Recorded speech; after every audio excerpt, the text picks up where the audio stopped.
Taulan, bi zenbaki positiboren arteko lotura ageri da.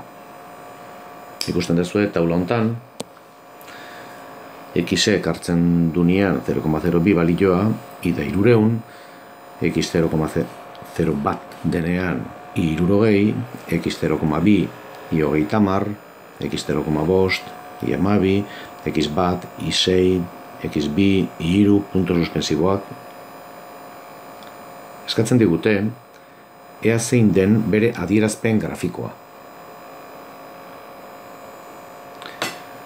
Pixka bat fijatzen bagea, ikusten dugu x eta y-ren arteko biderkadura beti dela 6. Beraz, funtzionen adierazpen algebraikoa izango litzateke y berdin 6 zati x.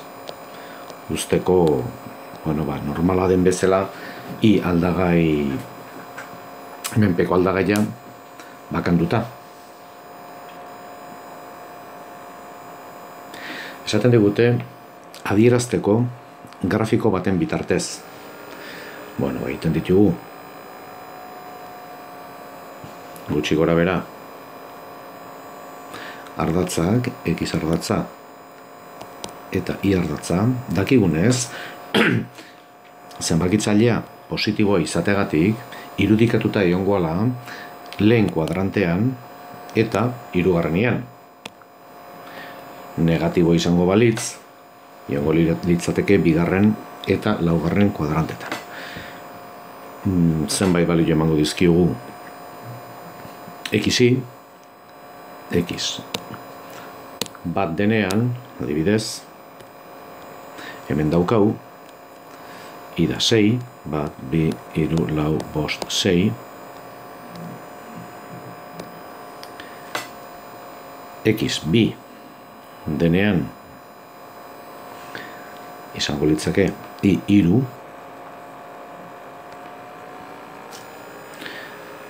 X 3 denean i izango litzateke bi.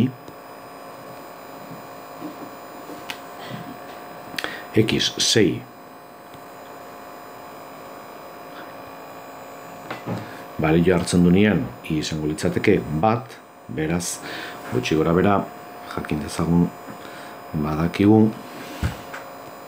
funtzioa horrela izango dela, eta jatorriarekiko simetrikoa denez, hirugarren kuadrantean horrela izango dela funtzioa. Saiatuko gea, GeoGebraren bitartez, hobeto irudikatzen, y berdin, 6 zati x, dakigunez horrelako funtzio bat da, kokatuko dut puntu bat funtzioan, puntu ordina a,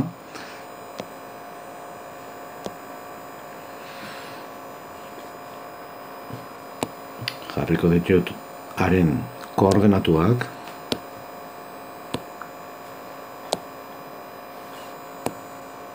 ikusten dezue, barkatu, a dela, kasu honetan 6,31, 0,85, eta muitu ingo dut, a, eskubira, hau da, x, haunditzen juten da, eta i, txikiagotzen, ikusten dezuen bezala.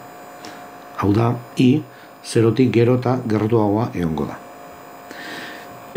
Txikiagotzen dut x, beti positiboa izan da, ikusten dezue x balio gero eta txikioak hartzen ditula, eta i, kasu honetan, gora juten zaigu.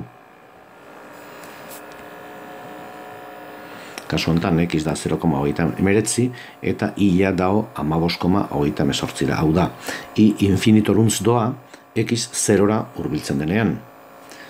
Gauza berdina egiten badet hirugarren kuadrantean, lehen bezala,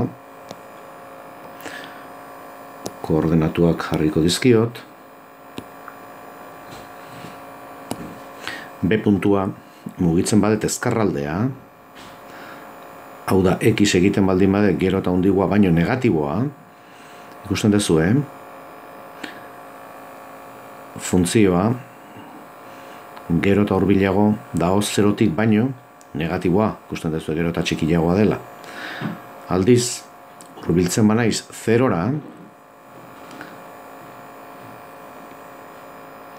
i gero eta balio handigoak hartzen ditu.